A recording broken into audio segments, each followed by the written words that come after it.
আজকে রান্না করব ভুনা খিচুড়ি। সেই জন্য আমি নিয়ে নিয়েছি 1 কাপ সরিষার তেল। এতে দিয়ে দিলাম পেঁয়াজ কুচি, রসুন কুচি, 2টা পেঁয়াজ নিয়েছিলাম এবং কয়েকটা রসুনের কোয়া। সবগুলো আমি তেলের মধ্যে ভেজে নেব। এবার দিব তেজপাতা, দিলাম শুকনা মরিচ, এবার দিব দারুচিনি, এলাচ।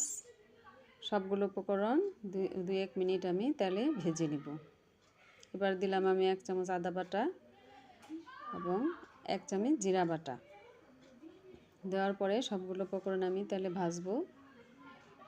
ভাজার পরে আমি দিয়ে দিব আমার পোলাওয়ের চাল এবং ডাল। এখানে আমি 3 কাপ চাল নিয়েছি এবং 1 কাপ মুসুরি এবং মুগ ডাল মিশানো 1 কাপ ডাল।